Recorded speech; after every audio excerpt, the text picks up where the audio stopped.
Welcome to the press conference for the Vanderbilt Commodores. We're joined by head coach Shay Ralph and student athlete Ayanna Moore.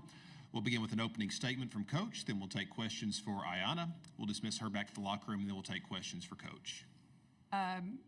First, I want to say hats off to South Carolina, obviously a storied program with a tradition of excellence, and they played very well today. Also, want to give credit to my team. I thought that we fought hard, and we looked much more like ourselves in the second half of the game. We settled in. Our shot selections were better. Our defense was better. That's the best of who we are. And when we are that team, we can compete with anyone in the country. I fully believe that. Then we made mistakes, I felt like, especially down the stretch. We didn't score. I think it was 3 or 4 minutes left in the game. Obviously, rebounding has plagued us all year. Thought we gave up some rebounds. I thought our rotations defensively when we were trapping towards the end of the game were poor, giving up wide open layups. And then they had 18 points off of our 16 turnovers, which to me just means they were untimely and inopportune. But when we play like the team that I saw in the third quarter and most of the fourth quarter, we're a team that will be reckoned with in the NCAA tournament. So hats off to South Carolina. I'm disappointed we're not moving on, but proud of the effort I saw today. We'll take questions now for Ayanna. Please raise your hand and we'll bring you a microphone. Here in the front, Elena. Ayanna, Shay has mentioned that you're a leader on the floor, and when you guys were trying to mount a comeback and being that team she talked about in the second half, what were the conversations like with your teammates? I think just doing the intangible things, giving positive touches, talking positively to each other, having great body language, because that'll go a long way for us. So continuing to tell them that goes a long way. So just continue to do that. Cora in the front. I know, obviously, I'm sure you wish the result was different, but what do you feel like your team showed this week in Greenville with, beating Tennessee a second time and, making it a really close game with South Carolina near the end? I feel like we showed that we can fight and we can compete with anybody. When we're playing together, we're playing as a group, unity, as one. We can do anything that we put our minds to, and all we need is believers, and we have belief in our locker room, and that's all we need. Any other questions for Ayanna? Ayanna, thank you. You can be dismissed back to the locker room. We'll take questions for Coach. Elena, then Cora, then here in the back. Shay, where do you feel like the biggest adjustments you guys made were in the second half to really try to mount that comeback? I feel like, reminding our team of who we are, making sure that we took better shots. We needed to move the ball from side to side a little bit. I thought we needed to simplify some things where we were able to screen, get downhill, roll, making some movements off the ball that opened up our shooters. I thought they did a really good job trying to keep the ball out of Yana and Michaela's hands. But when we put Mitch in there, she was able to do some of those things. Rebound, screen, that really helped us and created some momentum. And then, again, locking up on defense, which I thought our defense was not good the first half of the game. So when we defend and rebound, we are a much, much better team because we can create some opportunities in transition, right? That doesn't mean we're going to score in transition, but it opens up the floor a little bit for us. And this team plays better when they're more free. But we have to be a little bit less free than we were in the first half in terms of our shot selection. So there's a happy medium there, and I think you saw like the tale of two teams, right? You saw kind of the worst of it in the first half, and then when we made some adjustments and just settled down a little bit and got back to who we are in the second half, we were much better, much more competitive. Cora first and then in the second row. When South Carolina ends a game like that, they go on a 16-0 run to close it out, and they get that kind of momentum, just how difficult is it to stop that and kind of reset and stop the bleeding? I don't think it's difficult. I mean, it's definitely not what you want to have the last 3 minutes of a basketball game. I had 2 timeouts. I ended up using one of them. I thought we might need the next one, but it turns out that we didn't. I think it's just having resolve, and we were trapping a little bit. Our rotations weren't great. I would say it felt maybe a little bit deflating, and that's what she's talking about in terms of body language and belief, positive touches. And, as a coach and I'm looking out there, you see after 6 or 8 points, it's deflation, right? We can't be that. That's basketball. It's a game of runs. It's not a great time to have a run for the other team, but we have to be better and let it be 4 to 6 points, not 16. And hopefully we can take that lesson away from today. Middle row. Coach, I have a two-part question. You kind of hinted on the third quarter that you saw your team do some really, really good things. What was your specific message to them coming into the third quarter? And then how do you build off of that moving into when you start thinking about like the NCAA tournament? My messages are always pretty simple. I think for us is reminding them who they are. And, you have to remember we're in year 4 of a revitalization, right? So we've done things this year in our program that have never been done before, and that's why most of these kids came here. Coach Tom did the pregame speech, and he said, you don't have to see to believe. You have to believe to see. And that's what we have to remind them in moments where it can maybe feel a bit overwhelming when you're playing a South Carolina who has seen it before. They've won national championships. They've been there. My team wants to do those things, but we haven't seen it yet. So we have to remind them to believe in themselves. And we are a team that can compete with anyone, and they proved it today. So that was it. That was it. Very, very simple. We know who we are, but there are moments where it gets away from us. We're a young team. We have a great veteran leader. We have some veteran leaders. But in moments like this where we haven't been in yet since we've been here, they have to remember to believe in them, and they have to remember to stick to who they are. That's it. And Coach, I know we're in a neutral site, but given where we are in South Carolina's history in this building, how much do you think the environment factored into their first half struggles and then trying to keep them from going on that game-ending run? Yeah, you want to say that it doesn't, but it does. I think they have a traveling fan base and have to travel very far. But it is a great environment, and whether they're cheering for us or not, it's great to have that kind of environment in our women's basketball game. So I just tell them to enjoy it. It can create momentum either way if you let it. But it's an awesome environment. So pretend they're cheering for you. Just enjoy the fact that there's butts in the seats out here wanting to see a great game, and hopefully we're able to give that to them. Is it really impossible to have a truly neutral site, given how the nature of the conference is laid out and all that? I don't know. That's a great question. I don't think so. I don't think anything is impossible when it comes to our game. I think you can just control what you can control. But the fact that people are traveling to see, to support their teams, you see just as much orange out there. Same thing yesterday, and we were able to use that in our favor. Hopefully, we'll build a fan base here that will travel as well. And, in a couple of years, we'll have this conversation, and I'll tell you that the momentum swung our way because of it. Take a couple more right here on the left. Coach, congratulations on the comeback. I wonder if you could speak to South Carolina's depth. I think their bench outscored yours 33-4, and Yeah. it seems like they just keep bringing in people that are, top-notch players. Yeah. How tough is that to defend, and when they keep bringing in people like that? That's basketball. I have really good players too, and if I didn't think that they were good players, they wouldn't be on my bench. South Carolina does have a lot of depth, and they have a lot of great players, but today they just, they were able to be more impactful than the kids that we put in the game. But my starters, I thought, did a great job as well. So, I know that kind of sits out there with South Carolina and UConn and the players that go there and that have been going there for decades. And, I was on the other side of that for a long time. But we came up against just as many teams whose players believed, and it didn't matter where they came from or how many were on their bench. So I think if you get caught up in that conversation, then you're missing the point of competing and playing the game of basketball.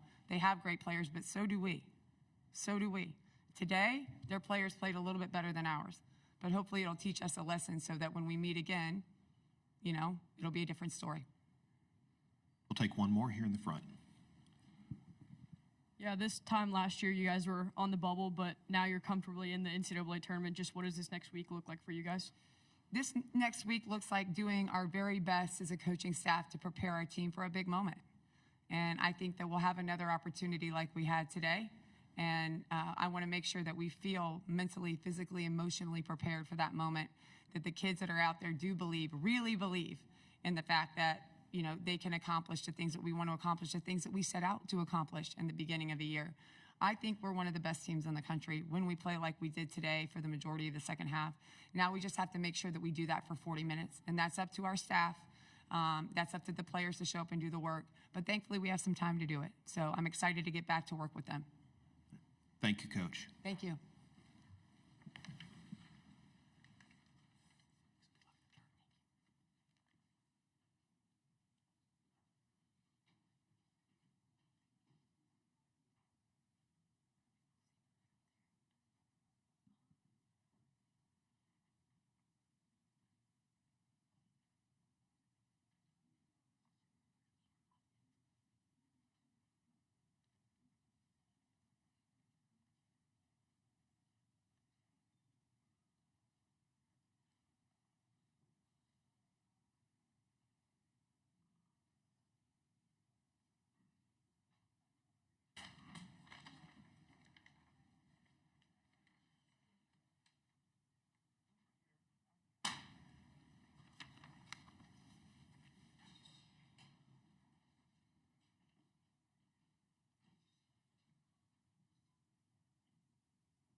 We're now joined by South Carolina head coach Dawn Staley and student athletes Chloe Kitts and MiLaysia Fulwiley.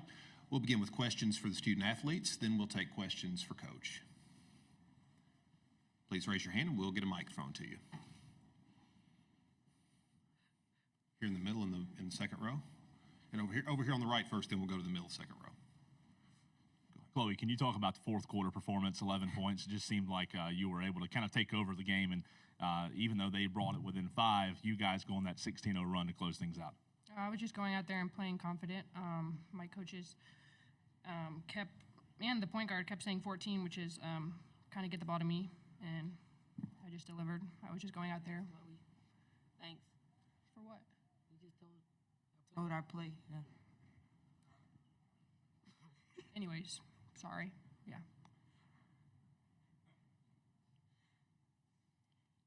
More questions for the student athletes here in the middle.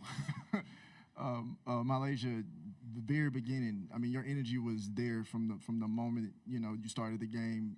Walk me through that pass, the behind-the-back pass to end the game. What were you seeing? Because obviously you had defenders all in front of you. Mm-hmm. Walk me through that, and just, what do you take away the most from this game?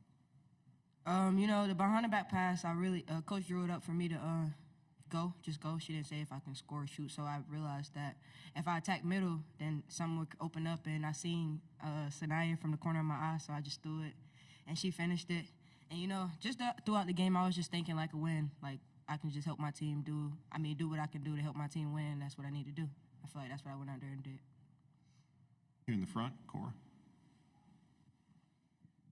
MiLaysia, when you guys started that 16-0 run, Chloe had the first 7 points of that when Vanderbilt had just cut the lead to 5. Just how important is it to have Chloe as that go-to player for you guys, and what do you think of her performance down the stretch today? It's very important. I mean, to play with a player like Chloe is great. Puts a lot of less work on you. So I feel like when Chloe's winning, when Chloe's doing good, it motivates all of us to want to do good, and it motivates the post players to do whatever they can do to help her succeed. So I feel like when Chloe's playing like that, we're a real hard team to beat, and I'm proud of her. Chloe, not at your home gym, but obviously the crowd a big factor. How important was that for you guys today? It's amazing having all those fans out there supporting us. They're so loud, and always helps us. On the left. MiLaysia, I was wondering, your bench outscored them 33-4, and there's a lot of girls that are on the bench or start on the bench and probably could start somewhere else. What is it about South Carolina that that coach is able to get everybody to play together and be unselfish and just kind of contribute to the team? I think here we all just have the same mindset, and that's winning. So whether you're doing it from coming off the bench or starting a game, we all just want to win. So I think the first group, they pushed the bench to be a better version of ourselves, and in practice we work each other, and we push every day. So I feel like it just flows in the game, and when the bench come in, our starters know that we have their back. Yeah, to either of you two, this game had a lot of momentum swings. You guys had momentum there a lot in the first half, and then it swung back to Vandy there in the third, but you guys were able to recapture it in the fourth. How were you guys able to kind of reharness it after losing it, especially at a kind of a neutral site like this one? I feel like we have a lot of players, we have a lot of depth, and that's when it comes in our favor. I feel like a lot of players on our team can go out there and get the job done, but it all takes us to come together and work as a team and do the little things, the tangibles. So I feel like we did great with that, and we know teams are going to make a run. I mean, it's the SEC, it's the best conference in the country, so we just got to be prepared, and I feel like we were very prepared today. A couple more, Cora. MiLaysia, there was a timeout right after Vanderbilt cut the lead to 5. Just what was the message? What was kind of the energy? And what do you feel like you learned about your team when you guys just took control of the game the rest of the way? I felt like I learned that none of us are punks. I mean, we all want to meet the moment, and I think we did. I felt like we came together, and that was very important for us. And, yeah, I love my team. We love each other. Any other questions for the student athletes? All right, thank you, ladies. You can be dismissed back to the locker room.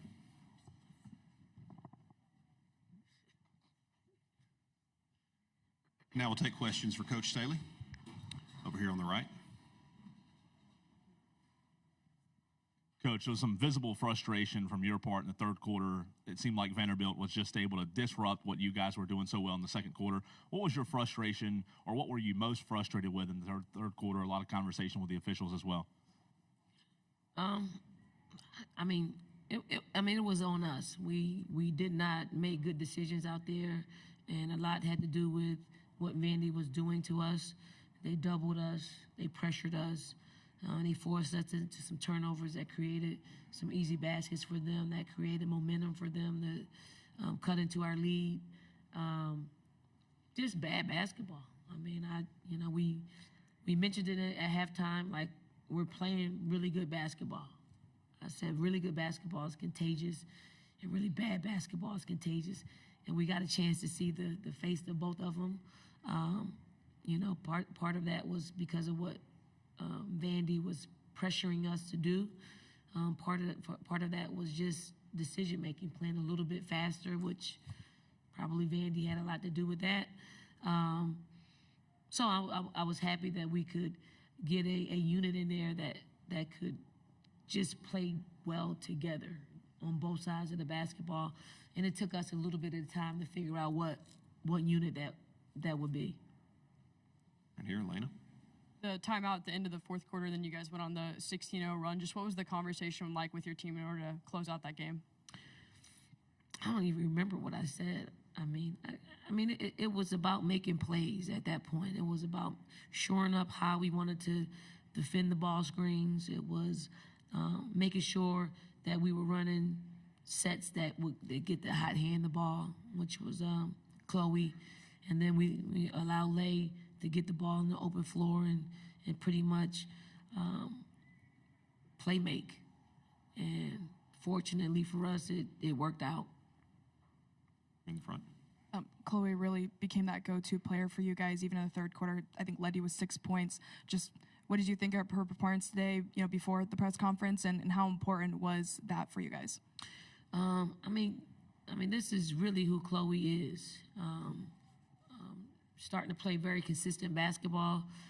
She wants the ball in her hands. She wants to be a playmaker. She wants to be the one that can score it or dish it to a teammate. I thought her teammates did a really good job at finding her. I thought she did a great job at just making a play. We called her number, and she delivered for us.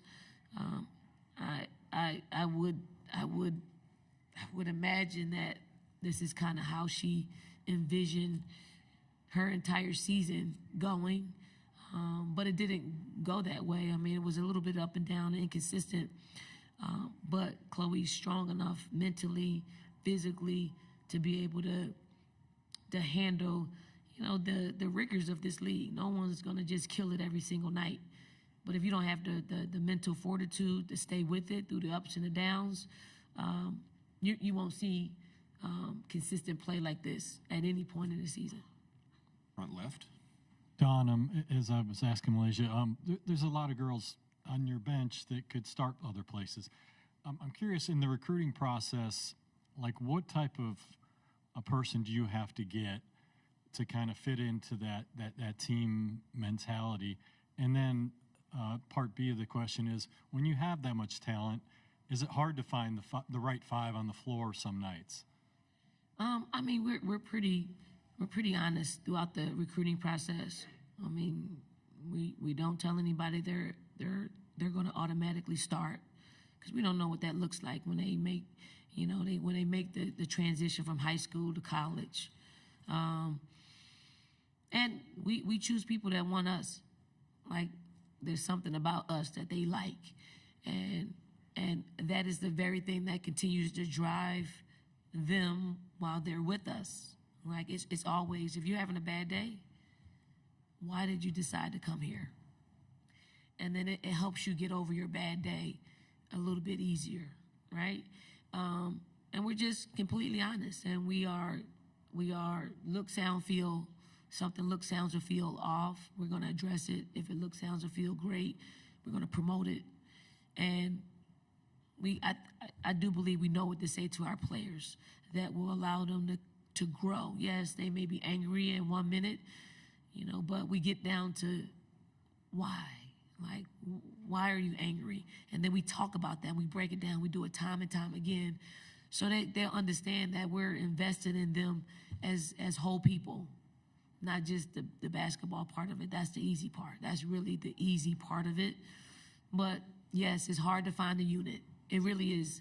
Who can finish it? Like, we just played Kentucky on Sunday, and it was Pau, Lay, Tessa, Chloe, and Fagan that finished the game. They played the entire fourth quarter.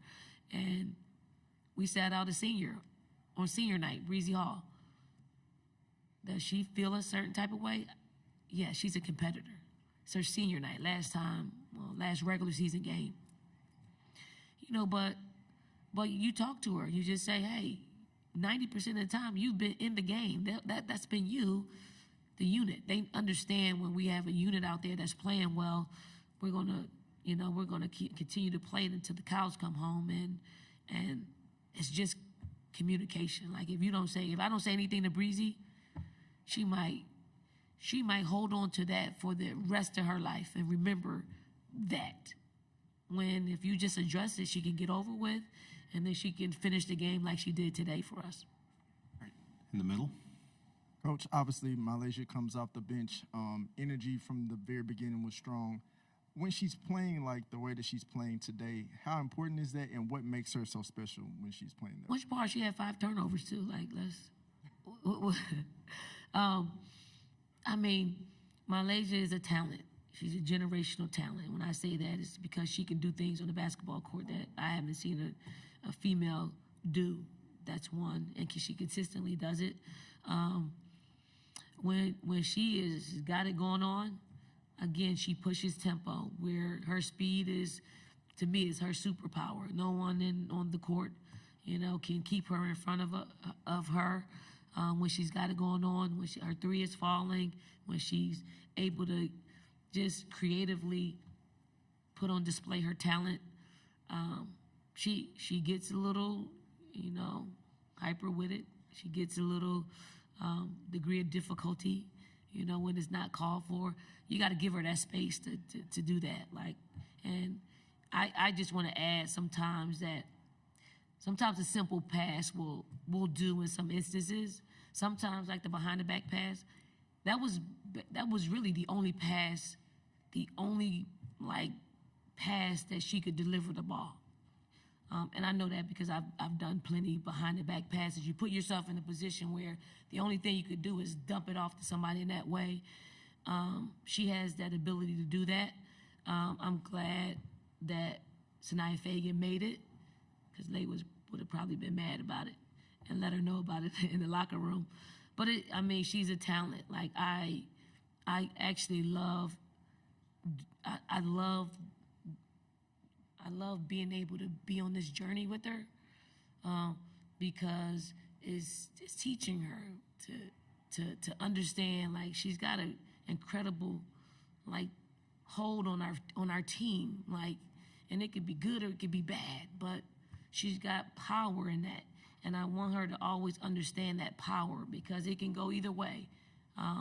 So we're just trying to foster that to just only be good, and that's a process for young people. It's a process for young talented people, because sometimes they don't get it. They see things that other players don't see, and when you can't deliver like she delivers, you sometimes have an issue with that, but she sees things out there that no one else sees. So she's got to train people to play with her. Take two more. We've got one in the middle row in the back and then in the front. Yeah, Coach, 58 points in the paint. How crucial was it for you guys to take high percentage shots in game one? It's key. It's key for us. Like, it's key for us, and it's key for us to do it at a high clip. I mean, you can get point paints, but if you're shooting them at a low percentage, you're not going to win basketball games. So for us, key, especially with the team like Vandy, who, they are small. They're very talented, but they're small.